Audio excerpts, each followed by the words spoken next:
Assalamualaikum warahmatullahi wabarakatuh. Innal hamdalillah nahmaduhu wa nusalli ala Rasulillah wa ala alihi wa ashabihi wa man iktada bihadihi wastanna bisunnatihi ila yaumiddin wa ba'd. Alhamdulillah para jemaah muslimin dan muslimat, para mendengar yang saya kasih sekalian. Kita bersyukur kehadrat Allah Subhanahu wa taala di atas segala nikmat yang Allah Subhanahu wa taala kurniakan ke atas kita, dapat kita bertemu. Alhamdulillah bagi para jemaah yang sering mengikuti kelas saya pada setiap hari Selasa setelah maghrib, kita akan membaca kitab ini kan, kitab hadis 40 hadis qudsi susunan Mula Ali Al-Qari rahimahullah. Jadi ini merupakan penyambungan bagi kelas kita, tapi kali ini kita laksanakan ia secara online, insya-Allah. Semoga Allah Subhanahu Wa Taala mengurniakan kepada kita semua jalan keluar, dan semoga Allah Subhanahu Wa Taala mengurniakan kepada bahkan bukan saja kita, keseluruhan dunia, insya-Allah, huraian bagi ujian yang Allah Subhanahu Wa Taala timpakan ini, insya-Allah. Semoga Allah Subhanahu Wa Taala memberkati umur kita. Amin ya rabbal alamin.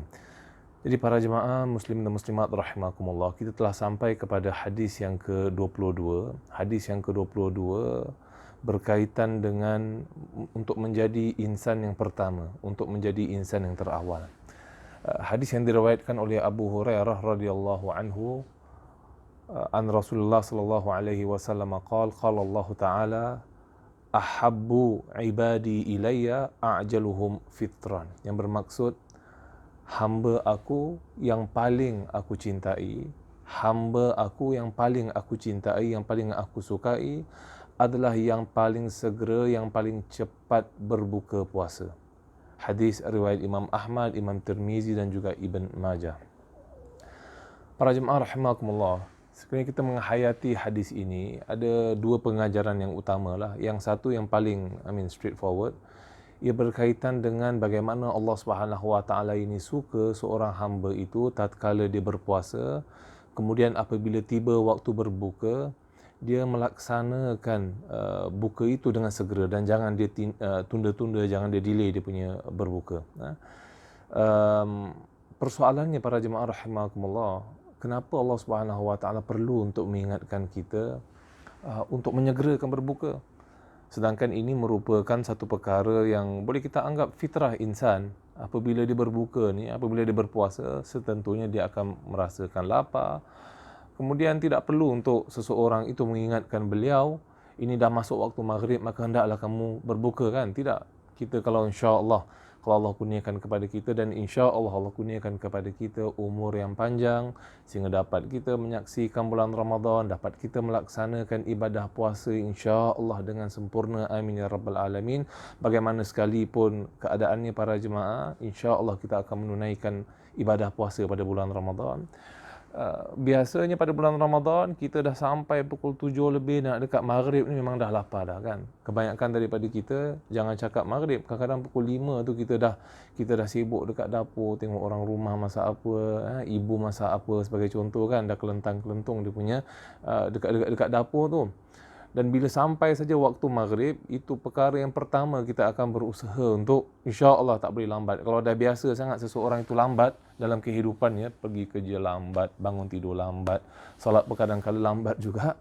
Tapi kalau waktu berbuka, yang kita nantikan dekat radio tu apa para jemaah? Yang kita nantikan nanti ustaz yang kasih tazkirah ataupun kita tak dengar. Yang kita dengar dekat penghujung tazkirah tu, sekian, selamat berbuka, wabillahi taufik. Waktu tu dengan segera semua orang yang hayal, yang duduk berbincang pun akan kembali alert.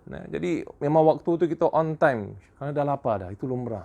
Maka persoalan dia, kenapa Allah Subhanahu Wa Taala perlu untuk mengingatkan insan ini untuk berbuka, bahkan menyegerakan berbuka?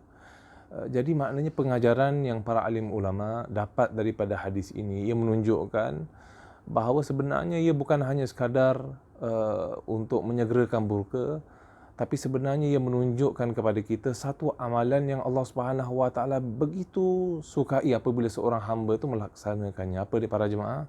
Ia adalah untuk menjadi yang pertama, untuk menyegerakan melaksanakan kebaikan. Ini kita akan lihat bukan saja waktu berbuka, Bahkan begitu banyak lagi hadis Nabi SAW yang mana Nabi SAW ini menjelaskan bahawa Allah Subhanahu Wa Taala itu suka apabila seseorang hamba itu, sebagai contoh, dia laksanakan salat di awal waktu. Ada kan hadis Nabi yang kita dah tahu fadilat dan kelebihannya.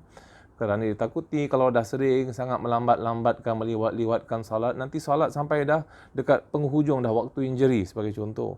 Kemudian ada juga hadis Nabi SAW yang mana Sayyidina Rasul ini bersabda, Nabi SAW ini bersabda, Allah Subhanahu Wa Taala akan memberkati umatnya yang dia melaksanakan tugasnya di waktu pagi ataupun dia bangun di waktu pagi. Allahumma barik li ummati fi bukuriha, sabda Nabi.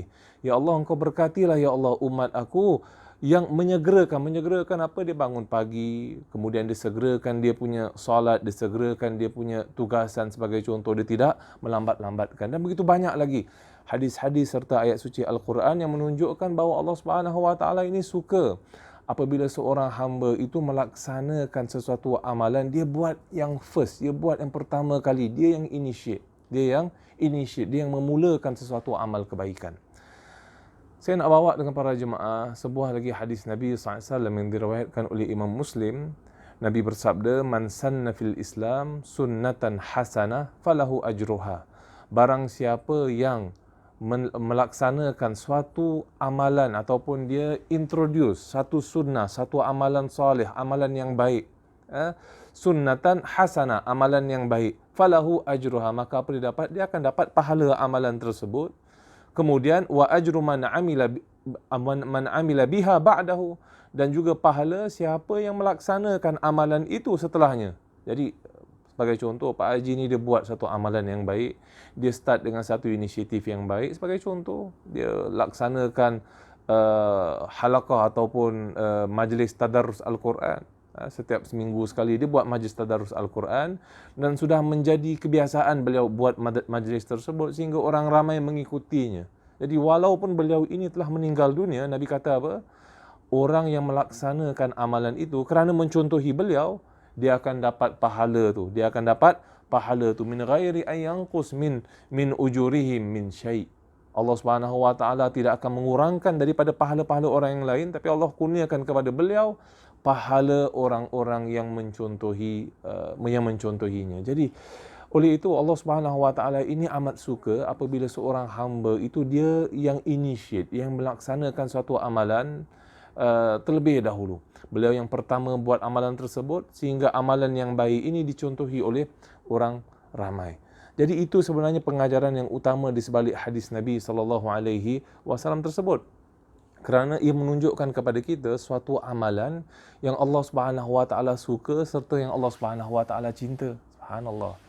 Ada banyak sangat amalan yang kita tahu dalam agama ni, para jemaah rahimakumullah. Lagi dengan keadaan masjid kita tertutup, ia tidak sekali-kali bererti bahawa amalan soleh kita pun tertutup dan tidak dapat kita nak buat amalan soleh. Tidak. Kita tahu agama kita ini begitu banyak sangat amalan-amalan soleh yang boleh kita boleh kita buat. Bahkan melaksanakan amalan soleh dalam hari-hari yang sukar ini, hari-hari yang sukar ini, ia pahalanya berlipat kali ganda. Kerana apa? Kerana pengorbanannya berlipat kali ganda. Nabi bersabda dalam sebuah hadis, al-ibadatu fil haraj ka hijratun ilayya. Seorang yang melaksanakan amal ibadah dalam keadaan sukar, susah, dia punya pahala seperti pahala berhijrah kepada Nabi SAW. Jadi pahalanya lebih kerana pengorbanannya luar biasa, pengorbanannya lebih. Sebagai contoh, para sahabat radhiyallahu anhum ajma'in, mengapa Allah Subhanahu Wa Taala menerima pengorbanan mereka? Bahkan pengorbanan mereka itu tiada tandingi, tidak dapat ditandingi. Nabi berkata, la tasubbu ashabi, jangan kamu menghina sahabat aku, Nabi kata.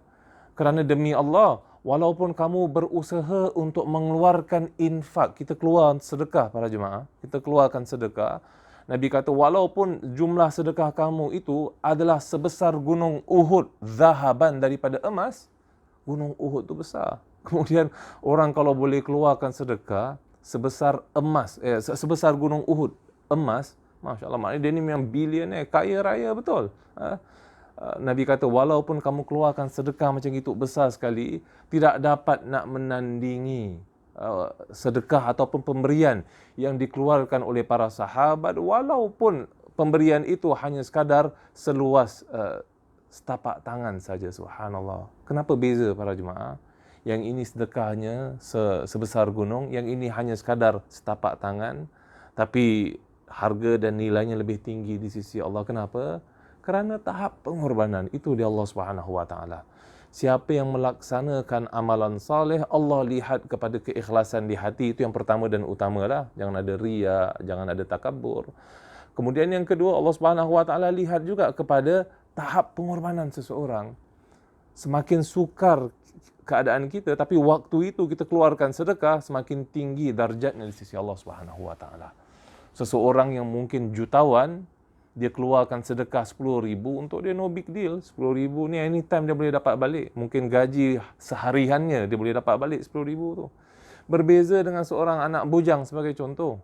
Baru bekerja sebulan, 2 bulan, gaji pun baru sedikit, 2,000 lebih. Tapi dia keluarkan sedekah 50, $100, Masya Allah. Dia kasih nafkah dekat mak ayahnya, $200-300 setiap bulan, $400-500 setiap bulan. Itu nilai di sisi Allah Subhanahu wa taala, Masya Allah, berlipat kali ganda. Kerana tahap pengorbanan. Tahap pengorbanan beliau. Jadi Allah Subhanahu wa taala melihat kepada tahap pengorbanan. Itu poin yang pertama yang saya nak sentuh. Poin yang kedua, kita lihat segala amalan-amalan saleh dalam Islam. Kemudian seorang mukmin itu mengetahui bahawa ada sebahagian daripada amalan saleh ini yang Allah Subhanahu wa taala pilih, yang Allah Subhanahu wa taala suka. Masya Allah, para jemaah, kita nak buat ke tak buat amalan saleh tersebut? Allah Subhanahu wa taala ini memilih. Dia memilih daripada pelbagai bulan, 12 bulan dalam setahun. Allah Subhanahu wa taala pilih bulan Ramadan, diberikan speciality. Allah Subhanahu wa taala pilih bulan Rajab, bulan Syaban, tapi lebih khusus bulan Ramadan, diberikan pengkhususan. Ini special di sisi Allah Subhanahu wa taala. Daripada 30 hari bulan Ramadan, Allah Subhanahu wa taala pilih 10 terakhir bulan Ramadan ini sebagai malam yang Allah Subhanahu wa taala muliakan. Daripada 10 hari, Allah Subhanahu wa taala pilih malam Lailatul Qadar. Jadi Allah Subhanahu wa taala ini memilih. Dalam sebuah ayat suci Al-Quran, Allah Subhanahu wa taala berfirman, Allahu yastafi minal malaikati rusulan wa minan nas. Allah Subhanahu wa taala memilih juga daripada pelbagai malaikat-malaikat. Allah Subhanahu wa taala pilih untuk menyebut sebahagian daripada malaikat kerana darjatnya lebih tinggi di sisi Allah, malaikat Jibril, malaikat Mikail dan sebagainya. Daripada pelbagai insan, manusia, Allah Subhanahu wa taala pilih sebahagiannya untuk menjadi utusan Allah, Allah punya messenger. Daripada berapa ribu, wallahu alam, berapa ribu punya utusan Allah, Allah Subhanahu wa taala memilih beberapa di antara mereka untuk disebut namanya, untuk diberikan pengkhususan. Ada juga daripada berapa, 20 lebih itu, ada juga 5 di antara mereka yang Allah Subhanahu wa taala tinggikan darjatnya, mendapat gelaran ulul azmi, utusan Allah Subhanahu wa taala yang kerana mereka ini melalui tahap ujian yang pelbagai, maka Allah Subhanahu wa taala tinggikan darjatnya. Daripada seluruh para nabi-nabi, Allah Subhanahu wa taala memilih Sayyidina Rasul sallallahu alaihi wasallam menjadi utusan Allah Subhanahu wa taala yang ditinggikan darjatnya di sisi Allah Subhanahu wa taala. Jadi Allah Subhanahu wa taala ini memilih, para jemaah rahimakumullah. Dia memilih masa, dia memilih insan. Allah Subhanahu wa taala kadang-kala memilih juga tempat dan kawasan. Daripada seluruh tanah dekat muka bumi ini, Allah Subhanahu wa taala memilih tanah haram, Mekah, Madinah. Semoga Allah Subhanahu wa taala memelihara terus tanah haram kita. Allah pilih Masjidil Aqsa, diberikan pengkhususan specialnya siapa yang melaksanakan salat dekat sana. Daripada pelbagai tanah dekat muka bumi ini, Allah Subhanahu wa taala memilih sebahagian daripadanya untuk diwakafkan, dibinanya masjid. Jadi Allah Subhanahu wa taala ini memilih. Persoalan saya apa, para jemaah? Persoalan saya adalah, adakah kita ini ingin agar Allah Subhanahu wa taala memilih kita? Adakah kita ini ingin menjadi di antara hamba Allah Subhanahu wa taala yang Allah pilih, yang Allah Subhanahu wa taala cinta, yang Allah Subhanahu wa taala kurniakan kemuliaan? Kalau ingin, maka laksanakan apa yang Sayyidina Rasul sallallahu alaihi wasallam katakan dalam hadis ini. Jadilah yang pertama menyumbang. Jadilah yang pertama melaksanakan inisiatif yang baru. Sebagai contoh, saya nak bawa sebuah hadis Nabi. Tadi saya sebut hadis Nabi yang diriwayatkan oleh Imam Muslim tentang siapa yang initiate yang buat satu amalan soleh, kemudian orang lain mencontohi beliau, dia akan dapat pahalanya dia dapat full, dan pahala orang kalau contoh dia pun dia dapat pahala tu juga. Subhanallah. Latar belakang hadis ini apa para jemaah? Jadi satu ketika Nabi ada dekat kota Madinah, ada satu rombongan daripada Mudar. Mudar ni satu kampung dekat luar kota Madinah. Dia datang bertemu dengan Nabi SAW. Jadi apabila rombongan ni datang bertemu dengan Nabi, Nabi lihat dekat wajah mereka ada raut nampak macam penat, ada yang kurang makan, susahlah maknanya keadaan mereka. Dan Nabi SAW sedih ketika itu. Kemudian tiba waktu salat, selesai salat, Nabi SAW mengeluarkan iklan kepada para sahabat radhiyallahu anhum ajma'in. Siapa yang ada kelebihan, hendaklah kamu berikan, cuba bantu saudara kamu ni yang baru datang daripada Mudar. Ketika itu seorang sahabat, dan ni sahabat ni bukan kaya para jemaah, dia sahabat yang ada kekurangan. Dia dengar hadis Nabi SAW tersebut, maka dia terus masuk dekat rumahnya, dia keluarkan satu cupak gandum. Kerana itu saja yang dia ada. Diberi bawa dekat Nabi SAW dan Nabi letak secupak gandum itu dekat sebelah Nabi SAW. Bila sahabat-sahabat yang lain menyaksikan perkara tersebut, apa mereka buat? Semua mereka pergi balik dekat rumah, mereka ambil apa yang ada dekat rumah tu untuk diberikan kepada Nabi SAW agar dapat Nabi agihkan kepada rombongan yang datang daripada Mudar. Sehingga setelah berapa ketika, terkumpul bersebelahan dengan Nabi SAW ini satu tumpukan makanan, minuman, baju, pakaian, semuanya untuk golongan Mudar. Nabi tersenyum. Lalu setelah tu Nabi sabdakan hadis Nabi ini. Siapa yang start, siapa yang buat satu amalan soleh, orang lain mencontohinya, maka dia akan dapat pahala dia dapat, dan dia dapat pahala orang yang mencontohinya juga para jemaah. Jadi Allah SWT tidak lihat kepada banyak ataupun sedikit, tapi Allah SWT lihat kepada keikhlasan ataupun tidak. Allah SWT lihat kepada siapa yang start awal, siapa yang melaksanakan yang initiate kali yang pertama tu dia buat amalan soleh tersebut sampai orang lain mencontohinya. Jangan kita tunggu-tunggu nak buat baik ni, jangan tunggu-tunggu, nak tunggu bila esok, lusa, bulan hadapan. Sekarang ni ada kelapangan, sekarang ni buat. Daripada Abdullah bin Umar, sahabat Nabi, beliau berkata, "Idza asbahta fala tantaziril masa." Bila kamu dah tiba ke waktu pagi, jangan tunggu waktu petang. Waktu petang wallahu alam, masih lagi berumur, masih ada lagi semangat, masih ada lagi usia ataupun tidak. Wa idza amsaita fala tantazirus sabah. Bila dah sampai ke waktu petang, jangan pula kita tunggu waktu pagi. Jadi para jemaah rahimakumullah, hadis yang baru saya sebutkan tadi, hadis qudsi yang saya sebut, bagaimana Allah SWT suka seorang hamba yang jadi yang pertama berbuka tu. Dia bukan, kita tahu kan, dia bukan hanya sekadar berbuka, tapi untuk dia jadi yang pertama dalam segala amalan dia. Ia perlu untuk kita fikirkan, perlu untuk kita pertimbangkan baik-baik. Lebih-lebih lagi dengan zaman sekarang ni, zaman social media para jemaah. Kita lihat dekat sana sini, ada trending sana, viral sini, komen tu jadi viral. Kadang-kala satu perkara yang baik, orang contohi, alhamdulillah kan. Kita buat, seseorang hamba Allah, dia buat amalan saleh, kita nampak Masya Allah, lalu kita contohi. Itu amalan tersebut, dia dapat pahalanya, dan orang lain yang contohi dia juga dapat pahala, dia pun dapat pahala tu juga. Masya Allah. Jangan kita pula cakap, dia ni riak lah. Kau buat amalan lalu nak masukkan dekat social media. Tidak. Ikhlas ataupun tidak, itu rahsia di antara hamba dengan Allah SWT. Hatta sebahagian para sahabat pun, Sayyidina Abu Bakar Siddiq, macam mana kita tahu dia keluarkan sedekah yang banyak? Kerana dia buat dekat depan orang. Ya, sebab itu ulama kata, sebahagian daripada amalan, itu afdalnya kita buat dekat depan orang ramai. Supaya apa? Supaya dapat kita memberi dorongan kepada orang lain untuk melaksanakan amalan tersebut. Allah berfirman, "In tubdus sadaqati fa ni'mahi." Kalau kamu zahirkan sedekah, itu baik. "Wa in tukhfuha wa tu'tuhal fuqara fa huwa khairun lakum."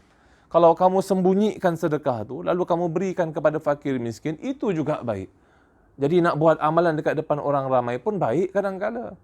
Sehingga dapat jadi trending dapat jadi trendsetter, Masya Allah. Amalan yang baik ni jadi trendsetter, jadi viral, jadi trending, tidak mengapa. Tapi kalau amalan buruk, ini poin penting. Kalau amalan buruk, kemudian dia menjadi trending, menjadi satu trendsetter yang kurang elok para jemaah rahimakumullah, Nabi bersabda, fa'alaihi wizruha. Dia dapat dosa amalan tersebut dan dosa siapa yang menurutinya.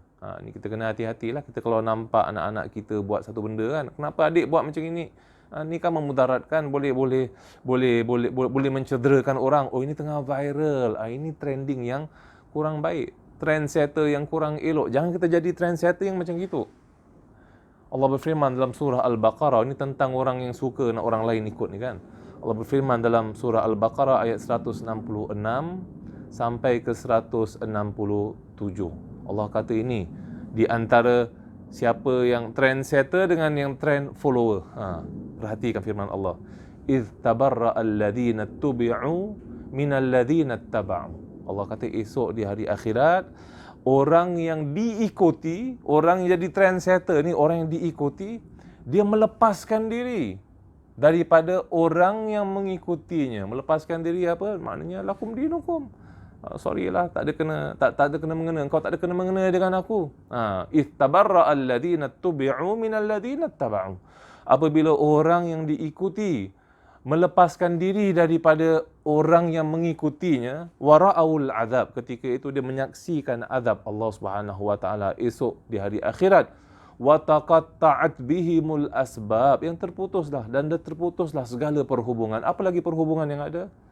Dia tidak lagi perhubungan esok di hari akhirat. Jadi jangan kita jadi orang yang macam itu.